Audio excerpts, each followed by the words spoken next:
Hello everybody. I was waiting for my heater to go off so that you wouldn't hear that noise, and it's taking forever. So, good Sunday morning. How are you guys doing? How are you doing? Here's a picture of a cat. Hopefully she doesn't do like something really embarrassing. So I hope everybody is doing well today. I had trouble getting here today. Yeah. I don't know if I want to think about why yet. I need to feel why. Okay. Let us start with, I think,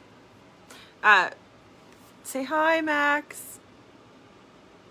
Kitty. That's my cat, Max. She is a lovely creature. And, I'll tell you the story about her in just a minute. So let's do the invocation. I'm going to use glasses because I think I'm finally at that point where I kind of need them because I get headaches every now and then, and they're really dirty. Okay. Ta-da. Oh. Okay. That whole thing of opening the page to some crazy place worked again. I'm reading from Earth Prayers from Around the World. And we do this every Sunday. And if you noticed, if any of you have watched past ones, the sun is coming up about at least half an hour. Thank you, Michelle Mercer. At least half an hour earlier right now as we head towards spring. And so sitting in my front window was a very uncomfortable lighting. So I'm sitting about 20 feet away on my couch facing my little camp house back room, and it's better and more comfortable and the whole shebang. So, Earth Prayers. I feel like I need to, how about we all just take a breath, right? Let's take a breath.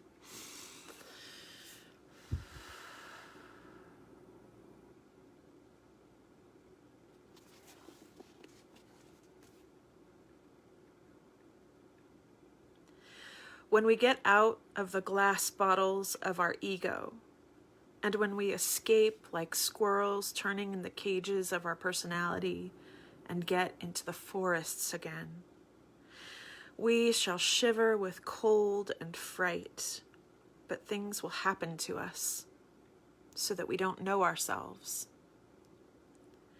Cool, unlying life will rush in, and passion will make our bodies taut with power.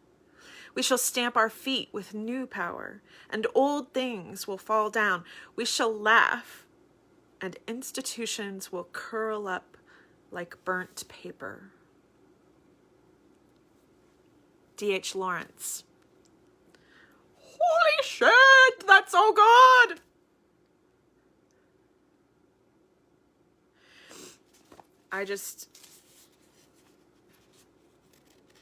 That's amazing. I'm going to read it again.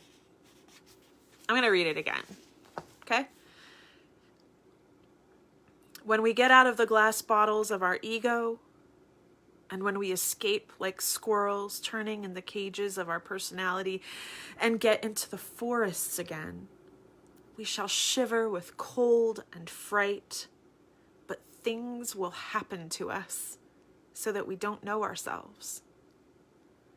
Cool, unlying life will rush in, and passion will make our bodies taut with power. We shall stamp our feet with new power, and old things will fall down. We shall laugh, and institutions will curl up like burnt paper. D.H. Lawrence. Wow. I'm going to take that as a message from the gods. I was considering staying inside and working today, and I think I want to get outside. So whoever you are that I ask about getting outside later, hopefully we can make that happen. So, hi. Okay. I believe, let me think here. 1, 2. I have 1 copy left of my book. And I would love to give it away to somebody who comments on this video over the next couple of days. Today I am going to, I think I'm going to do a reading from my book, okay? And if anybody jumps on, if anybody jumps on here and wants to request a chapter, feel free. Let me see here. I'm going to move this for just a second to get off of my computer, and I'm going to do, I'm just not going to worry about it. How's that? So, if you'd like a little story, lovely story, maybe Max, my cat, is like right over there. Hi. Do you want to come here? In a minute. Okay. So I had been thinking about getting a cat for a couple of years, last April, and going back and forth, mostly because in particular, my middle son is allergic, and, my kids are at the age where, I know you might watch this, my eldest, but they're at the age where I don't want any barriers to their coming over, because like my house is the smaller house, their dad's house is bigger and more tech and all that stuff. And so I just didn't want like any barrier to his, my middle son's coming over. And so I kind of went back and forth with cats. His dad has a cat, and it's a Russian Siberian mix. And Russian Siberians, if you don't know, they are from Russia. They keep their fur. They have like an undercoat and then a thick top coat, and they don't really shed as much, even though they're very long-haired and super fluffy. But they're expensive if you buy them, full breed, and yet they're less allergenic, and they don't produce reactions. And so I couldn't really afford like a full breed kitten. Maybe someday, I don't know.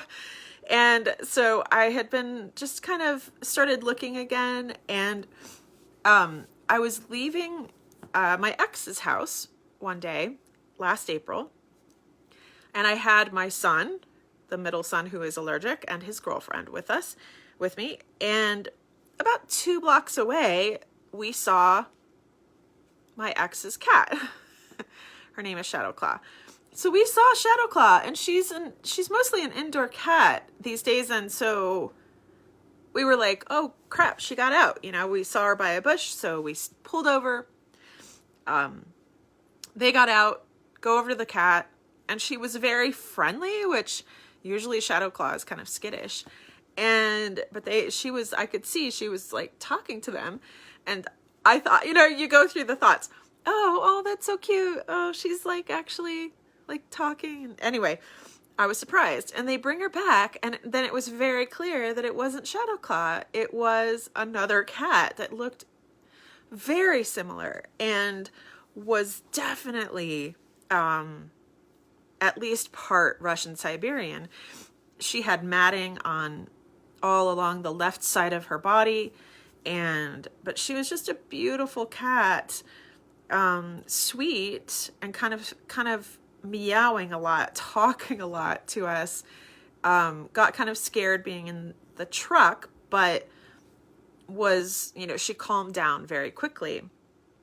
And the way that you can tell that it's a Russian Siberian is by, they don't really have not super prominent ear tufts like the Manx, or not Manx. Oh, the other M one. Because sometimes they look kind of like the one that starts with an M. I should drink my tea. But they have this really thick ruff around their neck of fur that stands out, and it's like carpet. You can barely get your fingers into it, and then long hair and thank you, Peter. Mancoon, that's the other one. Thank you.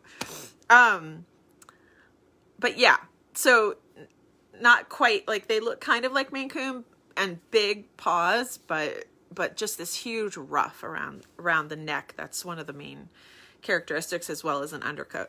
So we took her to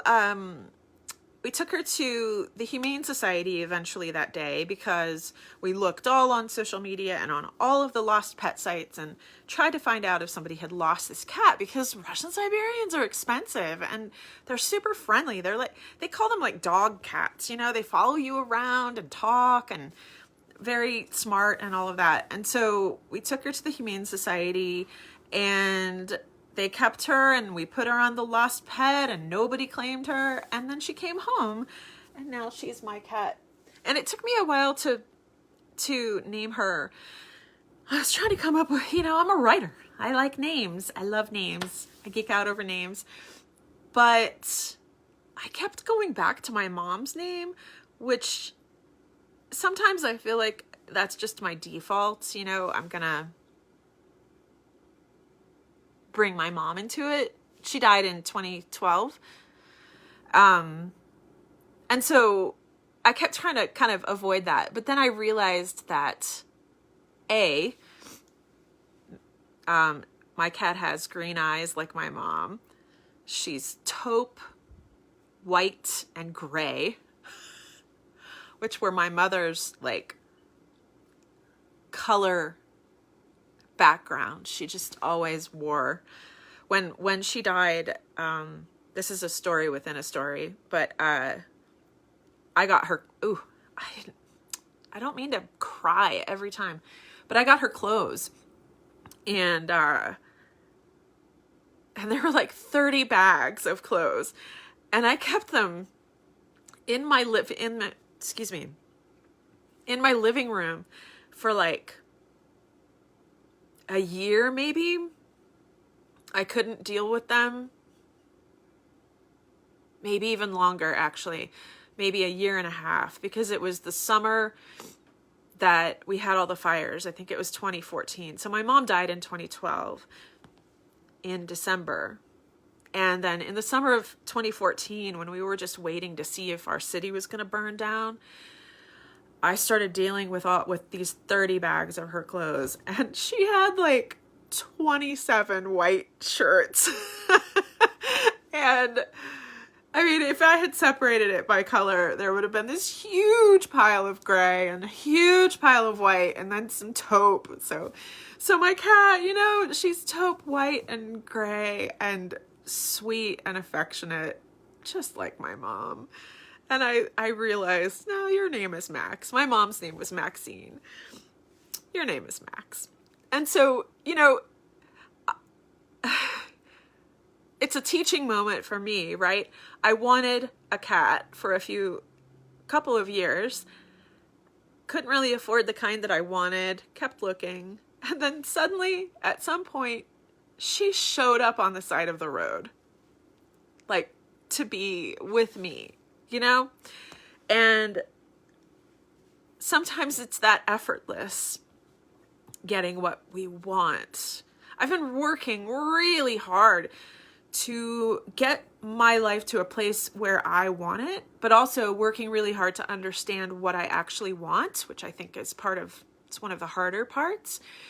And so understanding what I wanted and then having it show up on the side of the road, I will definitely wake her up before the end of this and hopefully get you to see her.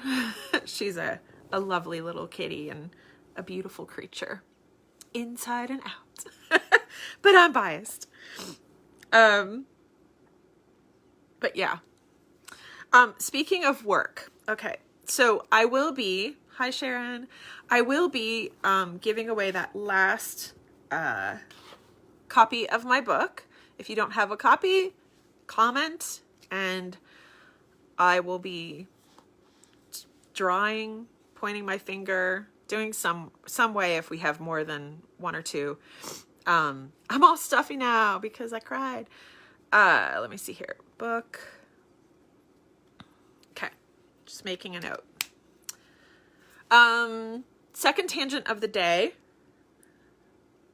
I got this for Christmas from my almost 16-year-old. It is a fountain pen. Now, as a writer, I have my favorite pen. Where is it? I don't think I brought it here. Anyway, I have my favorite kind of pen, and I buy them in bulk. But I love this, and partly because I'm trying to find where it is. It leaks. And so it makes me feel like I'm actually doing work because I have ink all over my hands. I know that if I were just typing into the computer, it would be the opposite, but it makes me feel good. If anybody wants to talk about something or ask a question, I would really love to see you in the comments. If you have a comment or a thought about what I'm talking about. This week, I will be making an event that is more like a discussion. It's going to be in Zoom, probably Wednesday nights. Okay. And I would love to see you guys. So that's on the horizon. Okay. So I'm just going to read from my book for a little bit here. I did read this out loud on Facebook Live 2 years ago, straight, for 21 days straight. Those videos are on my YouTube channel, and I've had people tell me that they just put them on their phone and put their headphones in and treat it kind of like an audiobook, which I'm still working on, but yeah. So feel free to, I would love for you guys to pick up a copy of my book eventually on Amazon and all of that, but you don't have to. I've gone through so many years where I couldn't even afford to buy my friends' books, and you may please go to the YouTube channel and read it that way if you would like. Okay? So let's see. Okay, so it's this book. And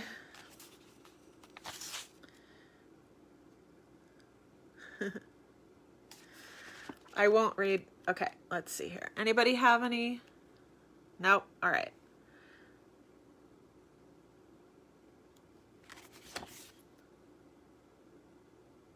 All right.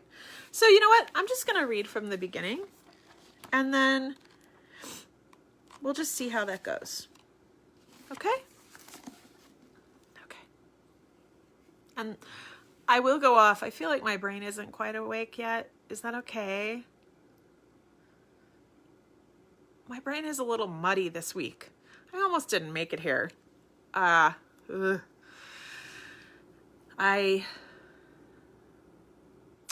tangent. In therapy this week,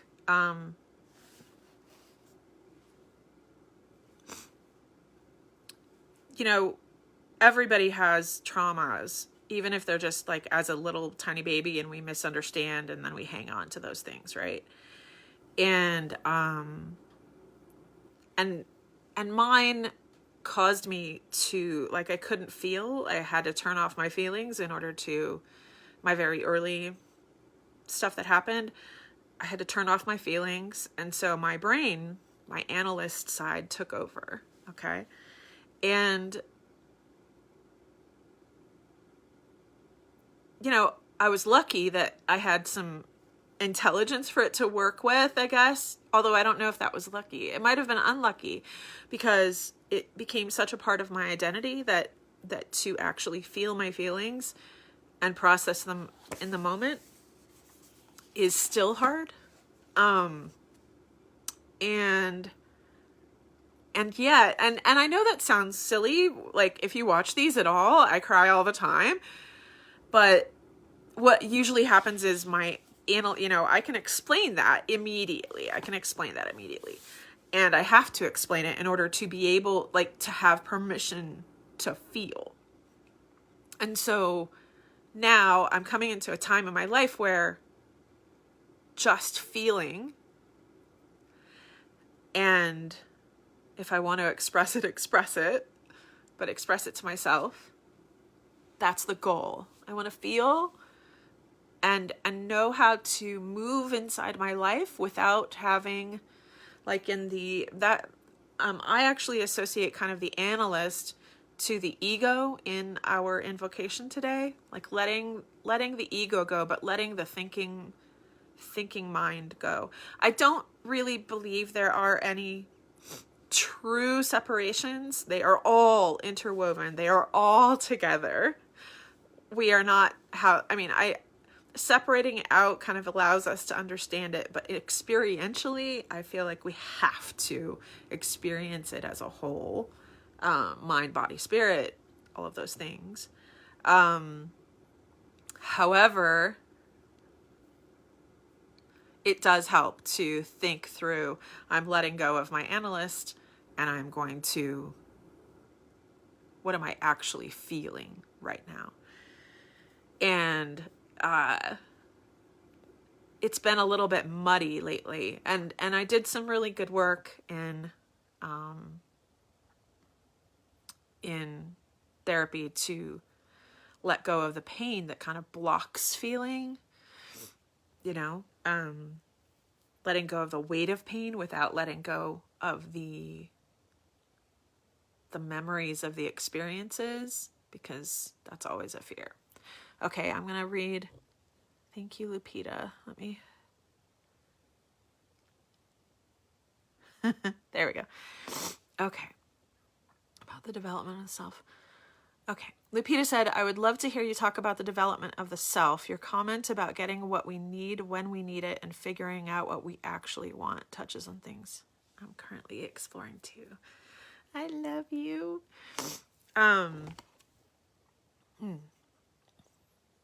Okay. I would love to talk about that. I'll read this at the end, okay?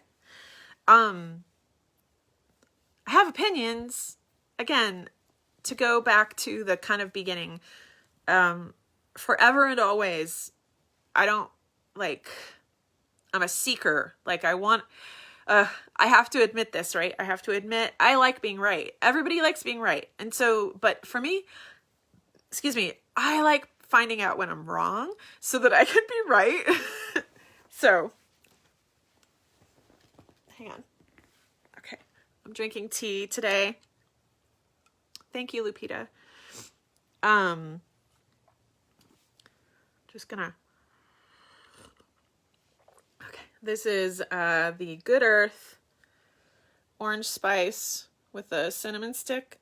Let me see if you can see it. No. There it is. Cinnamon stick. And a bag of dandelion too. Okay. So, I like doing this early in the morning because my brain is actually a little bit less on overdrive, like less super analytical, and I'm able to talk to you about how it feels more than like how, overthinking. So thank you for being there for that. Okay. So here's how I think things should be ideally with the development of the self. I'm sorry. I'm doing the thing, but I have a thing coming out of my head. Okay. It's the ceiling. Here's how I wish it happened for everyone. Everyone. Okay. And this is quite apart from the whole idea that we choose our birth and we choose our situation and we choose what we're going to experience so that we can grow. I don't know if any of you have not watched The Good Life yet or The Good Place yet. I highly encourage it on this subject in particular, because I avoided doing it and I just finished it and I was blown away. Like, I really do hope the afterlife is like that because it was, at least at the end, it was beautiful. It was absolutely beautiful. And I think of that because there's opportunity for growth in however it looks, right? So here's how I think and feel it should be, ideally. We come out, we're born, and everybody around us goes, "Oh, cool. I wonder what it's going to choose to be. I wonder who this is. This is fascinating. Who are you?" And then through childhood, that excitement and enthusiasm and curiosity is communicated to the child. And we go, "Oh, cool. Who am I?" And then we try, like, the child is able to try different things, 85 different things, 150 different things. Who cares? And they get to do that their whole lives because everybody's like, "Who are you?" And maybe they know immediately. I mean, when I was 8 or 9, I probably would have told you that I was going to be an explorer. I actually had someone ask me when I was maybe 10 or 11, and I said, I'm going to be an aeronautical engineer. I'm going to be I thought that you went to school for 5 years and then you did a job for 10 and then you could go to something else. So I had this planned, like, according to how many years I would live. So every 15 years I would have a new career. So one was aeronautical engineer. One was, I think it was like an artist, singer, or something like that. And a stewardess, because I wanted to travel everywhere. And there were 5 of them. I don't remember all of them anymore, but I had my life planned, right? But the thing is, I kind of wish that I had done that. Like, the ideal would be to just try things and enjoy life and go with your passions and talents, natural things, the things that are in your genes, and just try things and see what helps other people and brings you joy. Like, those two, makes the world a better place. And I don't mean that everything has to solve hunger and everything has to solve our major problems, but it's all part of that. It's all woven together, right? So that's the ideal. But then we all have, that doesn't happen very often. And, from either the trauma and woundedness of the parents to crappy decisions to the systems that are in our world that keep us from being like that. Don't get me started. I'll probably rant more about, the religious systems and the economic systems that keep us from that ideal. But, I appreciate Lupita asking me about this. And I know that your experience and my experience was not like the curious about who you are kind of upbringing. it was textured and rich with judgment and expectations and words that we hope become light as air and float away eventually, but we don't forget, you know? And so in the face of this, amen too. In the face of this, what seems, okay, here's the thing about that too, right? If our world were perfect. So in The Good Place, one of the things that they event, this isn't a spoiler because it kind of happens in a lot of different ways and it's not so much, it's not like a surprise. But one of the things that happens is they kind of discover that part of being human, like you can't actually be a joyful human if there isn't a little bit of pain, a little bit of sadness, whether it's because, you know, life is going to end or whether it's because something could happen. You know, those things that happen that hurt, in a very pulled out way, like I'm not talking about this from the point of view of my wanting to hug you because you're in pain, right? Or sharing our pain. I'm not talking about it that way right now. I'm talking about it in an existential way, like a universe-sized way. You know, if you look at a blanket that's woven, we wouldn't really be able to see the weave if there weren't shadows. So I do believe that it is part of like the shadow. It's hard, but part of it. Not to say we shouldn't rescue each other, not to say we shouldn't go in and help and to heal and hug and all of those things, right? However, so in the midst of this imperfect, but perfectly imperfect, textured existence that we have, we begin to understand how our experience of life was different from that ideal. You know, if we weren't raised to be curious about ourselves, then we weren't taught to do that for ourselves, right? And so eventually, I would hope that healing and love and wherever and however it comes, it's different for everyone. It's completely different for everyone. You know, it could be family, but family could be the source of the wounds. It could be work, but sometimes our work can be the source of wounds, right? Like you never know, but somewhere we begin to be curious about who we are, whether it's earlier, closer to that ideal, or later simply because of circumstances. And that kind of curiosity, which I really think is a lot of the root of self-love. I call it affectionate amusement. That's at the root of understanding who we are and what we really want.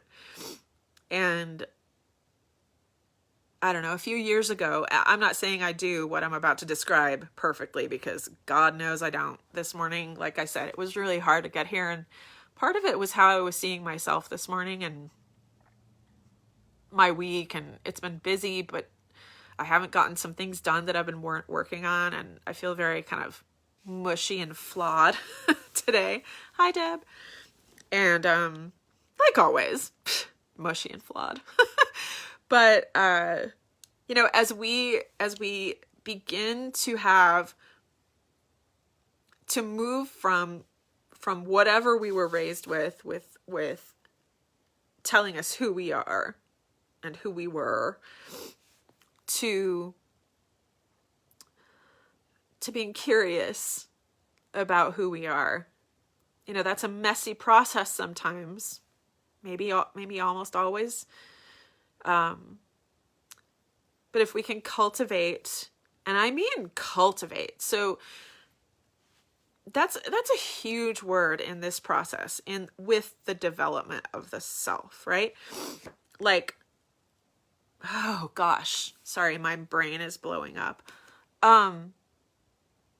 Let's just, I want us to think about that word today. To cultivate. I don't know if any of you have ever tried to garden. Okay, and I'm not talking to the people in the deep south where if you throw a seed out, you get food like 6 weeks later. I love you guys. I'm so jealous. In Colorado, at 6,200 feet, it is fucking hard to garden, okay? So hard. Y'all down south, okay? You're like, it's February. You're like, spring, it's coming. Spring, it's almost here. The birds are tweeting. I mean, now, it's hot right now. Our weather is weird this year. But our last frost date is May 15th. May.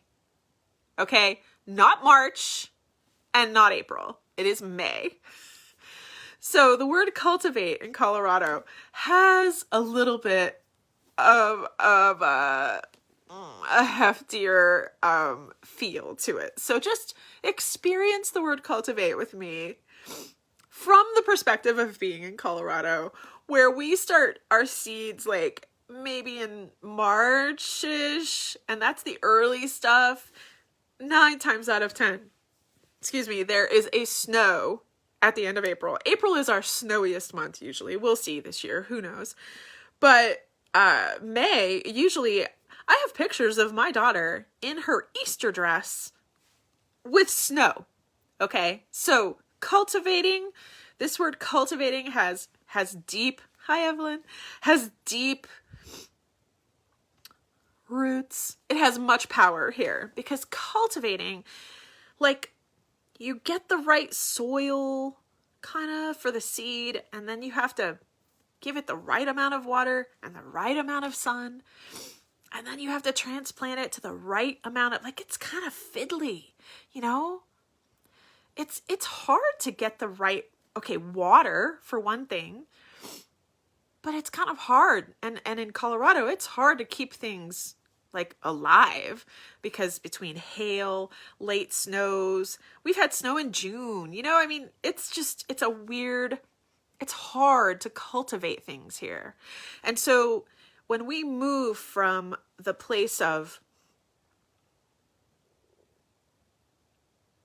still experiencing whatever kind of crap we were raised with, all that texture, the pain, maybe the lack of curiosity from those around us about who we are, and we're just laid on. I mean, our system is all about, this is who you should be. You know, it's not about curiosity about who are you. It's curious. It's like, no, you should be this, you know, everything from successful to, I mean, you guys know all the judgments, right? But when we move from that and we start even just being a little curious about who we are and who we came into the world as and to be, then if we shift to an attitude of cultivation, then we start being curious about, how is this seed that I am gonna grow? What's gonna happen? What are the leaves gonna look like? Is it gonna grow tall? The package says it should be 2 feet at the max. Is it gonna be 2 feet, or is it gonna be 2.5 feet? Or is it gonna cuddle up to the ground and stay there on the ground? And I'm talking metaphor. But here's extending that metaphor. I don't know if you guys know this, but apple seeds, so I read this in Michael Pollan's book about plants. I'll think of it in a second. Drinking more tea. It's really hot.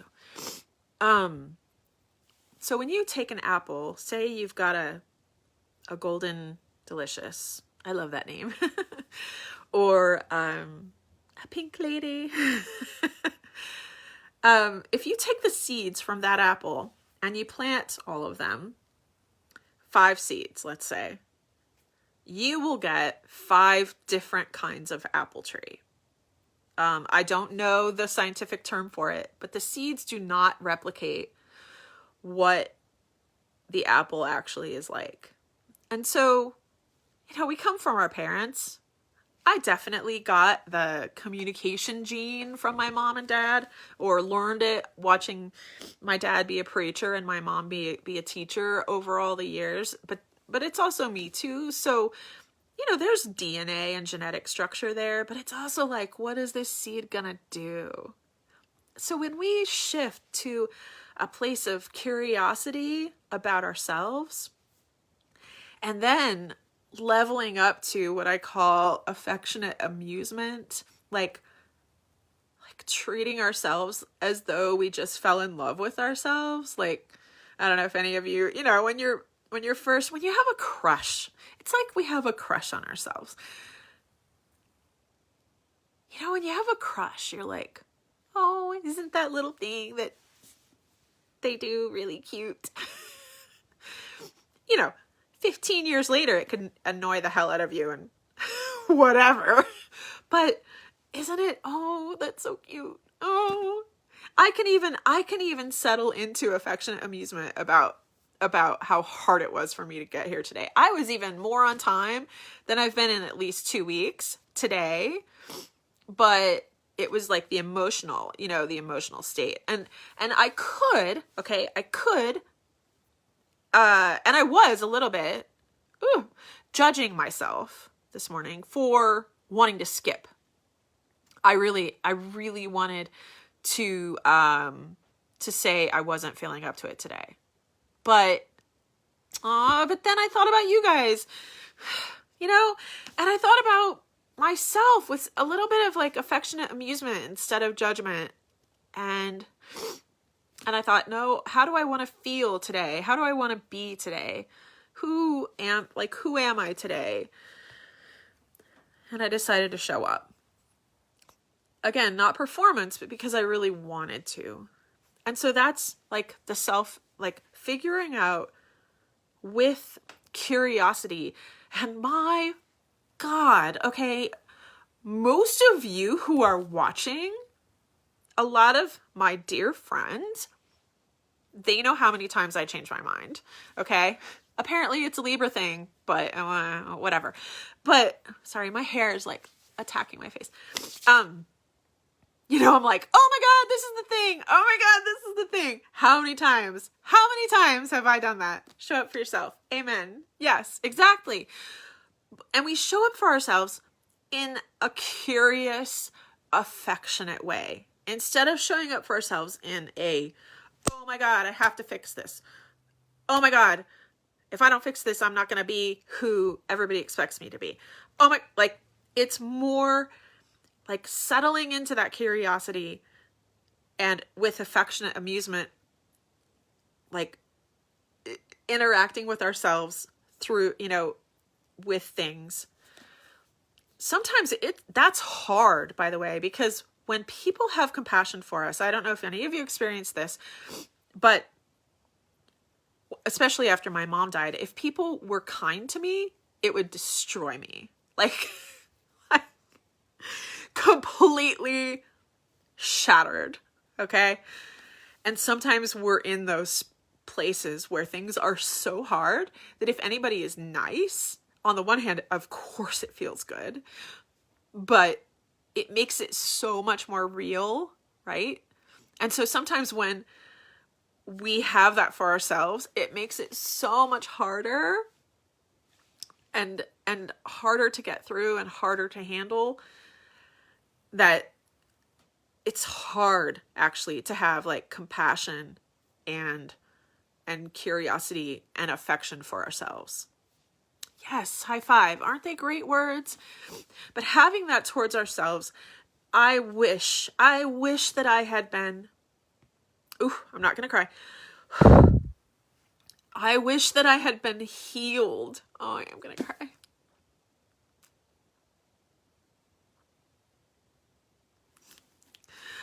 I wish that I had loved myself at the beginning of my parenthood journey. Like, I look at my children and I'm just amazed and full of joy, right? But I look back and I see where I was so not curious and not affectionate towards myself, and how that impacted how I raised my children. I will tell you something that someone told me on this particular subject. Thank you, Lupita. Children are resilient, and we all need that texture in our lives. I heard once, they said, your kids need something to write a memoir about. If they didn't have any struggles, they're going to get them somewhere, and they might as well be from you because you love them. You know, like a little bit of the word just like went in and out of my head. But, you know, they're gonna, my ex always makes that joke. He's like, when they would get mad at him or us, he'd be like, you can write a memoir about this someday. So, you know, children are resilient, and I've watched mine actually handle maybe what they got from me, maybe what they learned from me, maybe not some of the less great things, okay? Maybe I'll have my eldest on here someday and we can interview her about this.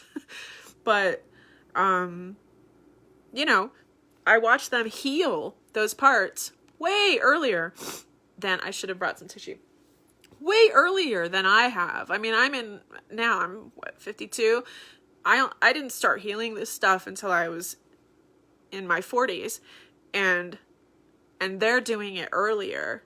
And so there's no emergency with the children. There's no best. I mean, of course it would have been great if we could have started at the beginning for them and had that done to us. Of course. But what kind of moment do we live in where I can be sitting on my couch in my house and talking to you guys, and we can, like, this, I don't care where it comes from. I don't care if you're like a Starlight hippie or whatever, but this is quite a moment in history when we, at least here, and at least in a lot of places in the world, not everywhere, maybe that's where I feel like we can get better, but we can sit here and learn and grow and change our minds and do something different and really dig into that and also just rest in it. You know, you, all of you watching, and we are allowed to change. We are allowed to care. We are allowed to be curious. We are allowed to have affection for ourselves, and we are allowed to forgive ourselves as well as everybody who's hurt us. We are allowed to do that now instead of having to remain in the systems that cause the problems that create the texture and pain of our lives, right? This is quite a moment. And so as we shift from seeing everything that went wrong, and that is, I'm not saying that's not necessary, okay? Because sometimes, and it never ends, okay? My therapist, oh my God, I love her so much. You know, every now and then she's like, okay, now we're right back where we used to be. And it's that you always pass things, you know, we still experience things even when we think we've dealt with them. But it's how we deal with them differently the second or third or 15th time. if we can ground down into that sort of ideal of curiosity and affectionate amusement. Oh, like with my kids, one of the things I have no idea. They may hate this, okay? They may hate it. But when I recognize, like, developmentally that lying is a stage, like the ability to differentiate themselves from you, like as a parent, that's a stage. And so they would lie, and I would catch them because you do. And I would like let them go on, and then I'd be like, "Aw, that was so cute. Nice try. Good job." My youngest is particularly good at it, and I would let him like get away with it, and then 1 or 2 days later I would come back and I'd say, "You know that thing that you told me? Well, here's the book that you said you were reading, but it's been in my car like all this time, so I know you weren't." And he'd be like, and I would just get it close in. I think this is why he's good at it now that he's a teenager. I'd get close in and say, "I will always know. I will always know." Probably scared him. But that affectionate amusement, good, nice try.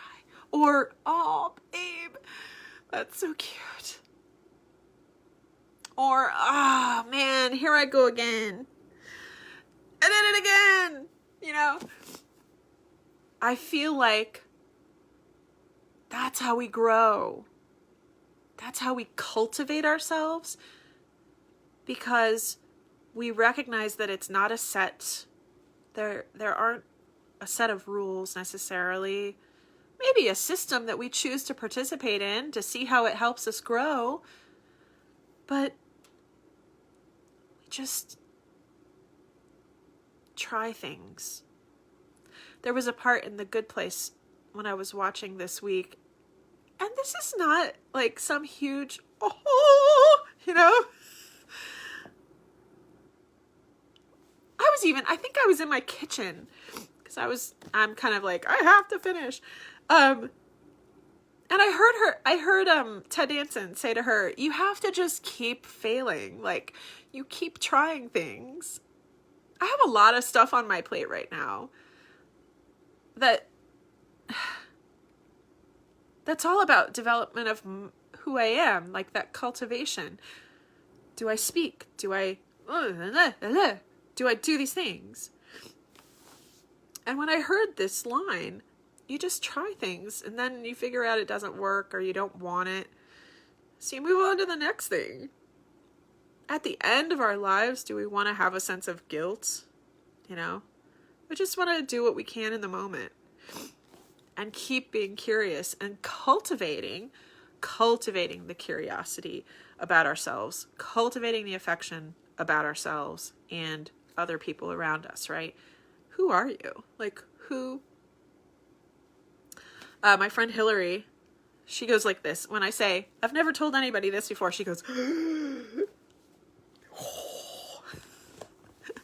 you know, if we can have that feeling for ourselves, I feel like that's where development happens and comes. I'm all stuffy because I've been crying.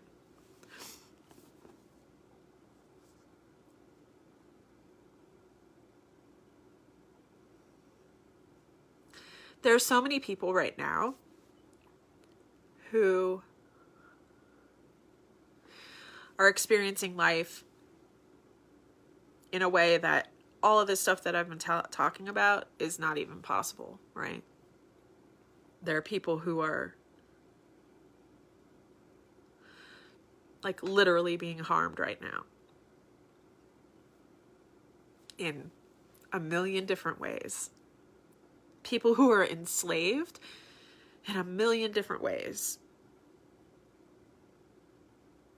Whether because of where they live, or the religion they were born into, or the culture they were born into.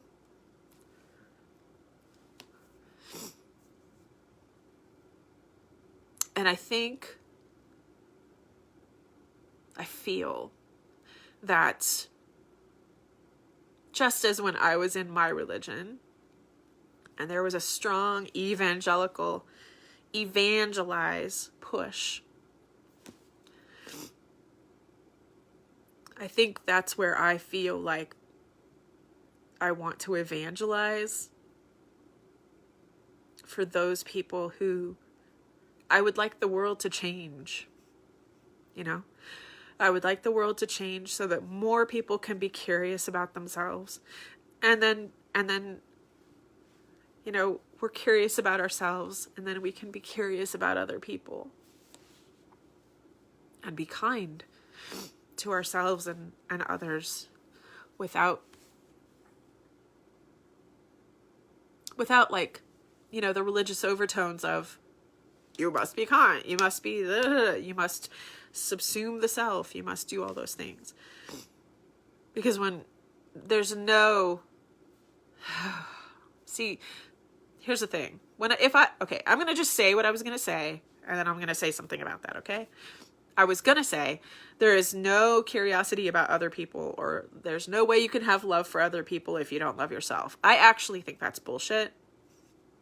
Because if I really thought that, then, and I have thought that before, and I have judged most of my life, right? That would mean that I didn't actually love people for most of my life because I didn't really love myself, and I didn't understand, and I wasn't healed. That's where the thing, love is love, curiosity is curiosity, connection is connection, okay? Those are dynamics. Those are processes and events that happen between people, and they are just as true no matter how wounded we are, okay? They change, and they mature, and they grow, and they are cultivated when we cultivate ourselves, and we can love each other in different ways when we begin to love ourselves. But that does not negate what happened before, okay? It can't, because those are, I think of it like energy, right? That's electricity moving through the line. Those are processes, quite apart from ourselves, but integrated and part of us. And they are not discounted. We have relationships where we're having really tough times with a relationship. It doesn't negate the joy and the easy times or the better times, okay? It doesn't mean none of that had meaning. Next week I'll talk about, we did talk about that a little bit last week, but the whole creating meaning thing. Life is meaningful because it exists. Your life has meaning because you are here. We don't say, how much meaning does your life have? Okay, I will jump into the water to save you. No, we just jump in to save the dude or the woman or whatever, whoever. Okay? We try to save each other because our lives have meaning because they are lives, not because we've proven it. Even with this cultivating kind of thing that I've been talking about. I feel like I could talk about this about half an hour more and possibly not come to a pretty bow. Okay? I don't really have a pretty bow today, but I really appreciate your question, Lupita. And I hope something has resonated. If it hasn't, I'll talk about it again. Or I just will move on and I'll find like good things to read. No, not there. Good things to read. Okay. I'm all stuffy now because I also live in a pine house, as you can see, and I'm allergic to evergreens. So, thank you. Thank you for being here. Thank you for being who you are. I am affectionately curious about who you are. And I hope this week you have at least one moment where you're curious about yourself, and maybe you get surprised. And I hope you have another moment this week when you can think of yourself like, oh, that affectionate, here, I'm patting my head, that affectionate amusement for whatever it is. A trait. I have 85 million ideas. I have affectionate amusement for those now. Much better than it used to be. Okay? I'm actually going to read our invocation again. I'm kind of really gobsmacked at this one. And, yes, I'm using glasses because I'm in the shade. Oh, wrong book. Okay. I'm going to read this because that was good, man. Okay. Thank you for showing up today. Okay? Now I can see you. Thank you for showing up today. And thank you for helping me show up today. And love you guys. Okay. They're very dirty. Oh, well. And one little note. When this is from D.H. Lawrence, and he uses the word ego. For me, the ego is the analytical thinking mind that cuts off my feelings. I know we could discuss that, but yeah. When we get out of the glass bottles of our ego, and when we escape like squirrels turning in the cages of our personality and get into the forests again, we shall shiver with cold and fright, but things will happen to us so that we don't know ourselves. Cold, unlying life will rush in, and passion will make our bodies taut with power. We shall stamp our feet with new power, and old things will fall down. We shall laugh, and institutions will curl up like burnt paper. Love you guys. Have a wonderful week. And